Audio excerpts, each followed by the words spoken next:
So this story was sent to us by someone who asked to remain anonymous. She said what happened to her on that one night in 2019 at a small town diner, it still keeps her up at night. And that she'll never work another night shift ever again. For privacy, we've changed all the names and locations, but everything else is exactly how she told it to us. I've been working at Miller's Diner for about 6 months now. It's one of those places off a small stretch of highway with all the neon lights, the chip counters, and a jukebox that barely works. We were open 24 hours, mostly serving just truckers, regulars, and the occasional drunk coming down from the next town over. My boss, Rick, he was one of those men who thought yelling was management. He'd smoke behind the kitchen, count the tips from the servers, and always saying things like, "Customers come first, not your feelings." My shift ran from 4 to midnight, and that night the cook called in sick, so Rick told me I'd have to stay late and help cover. I didn't argue. I needed the hours. There were only 3 people in my life who mattered, much at the time anyway. Tyler, my boyfriend, who had a record for burglary and anger issues, of course. Cal, a truck driver who came in every week on his cross-country route. And Rick, my boss, who made my life miserable, but kept my paycheck steady. Tyler didn't like that I'd talk to the customers. He'd show up sometimes just to watch me work, sitting at the counter, glaring at anyone who looked at me. Well, that night, it started like any other. Slow, quiet, and a little lonely. But around 10:30 p.m., Cal walked in. He always sat at the same booth, ordered the same thing, black coffee, cheeseburger, no onions. But tonight, there was something off. He looked uneasy. He asked if Rick was around, leaned over and said quietly, "You should lock the back door. Some guys at the truck stop said there's been a string of break-ins nearby. Just be careful." I nodded, and when I went to check the back door, I noticed it was already slightly open, like someone had pushed it, but not come inside. When I told Rick, he just grunted and said, "Probably the wind. Get back to work." About an hour and a half later, I saw a familiar shape outside the diner window. It was Tyler. He was leaning on his old Chevy, smoking, watching me through the glass. I hadn't told him I was working late. When I went out to tell him to leave, he said, "You think I don't see how that trucker looks at you? You think I'm stupid?" He was angry, pacing, his voice rising. I tried to calm him down, but he grabbed my wrist and he said, "You know I don't like it when you lie to me."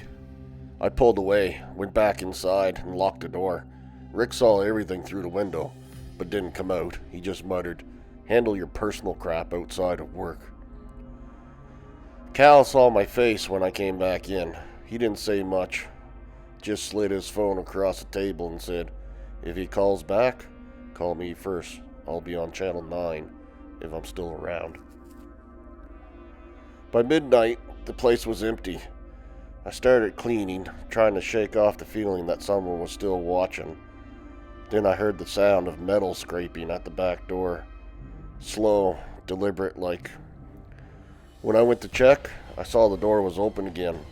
Only this time, the chain lock had been cut clean through. I called out, thinking maybe Rick had gone for a smoke. No answer, though. Then I saw his cigarette still burning in the ashtray near the register, but no sign of him anywhere. The only sound was the steady hum of the neon sign outside and the soft drip from the sink.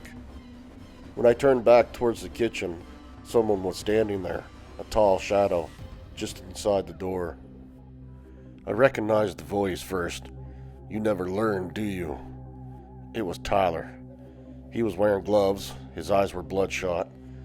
He had something in his hand, looked like a wrench, maybe from his truck. He said he'd seen me flirting with the driver, and he wasn't going to be made a fool of again. I backed towards the counter, but he lunged. I fell, hit my shoulder, and screamed. Then came the sound of a horn, loud, echoing through the diner. It was Cal's rig. He must have come back. He must have seen Tyler in the parking lot. Tyler turned. He was startled, and I bolted towards the door. Carl burst in seconds later, hitting Tyler hard enough to knock him to the kitchen. They fought, plates breaking, shelves crashing, until Tyler ran out of the back. The police caught up to Tyler an hour later. He'd crashed his truck off Route 19, less than 2 miles away. He didn't survive. When they searched his vehicle, they found a crowbar, duct tape, and a set of printed photos of me taken from outside my apartment. Rick gave them a statement but didn't say much. He didn't check on me, didn't even thank Cal. He just said, "Well, need someone for the morning shift." I quit that night. Cal stopped by once more before his next haul, just to make sure I was okay. He told me something that stuck with me. When a place has bad people hanging around too long, it soaks into the walls, makes everything feel wrong. After that, I never went back to Miller's Diner. It closed down the next year after a fire started in the kitchen overnight. No one ever found out how it started either. After that night, she quit. That was the last time that she was ever there. The building's still there, boarded up, overgrown, and forgotten. Locals say sometimes the lights still flicker inside at night, but most figure it's just faulty wiring or something. Maybe a generator that was never disconnected. Either way, nobody's gone in to check. Not since the night everything changed. Thanks for watching, everyone. I really appreciate you taking the time to listen and watch these stories and to support our channel. It means a lot. If you enjoyed this one, don't forget to hit the like button and subscribe if you haven't already. I've got more real horror stories coming soon, all based on true events sent in by the viewers, just like you. Stay safe out there, guys, and remember, sometimes the scariest stories are the real ones.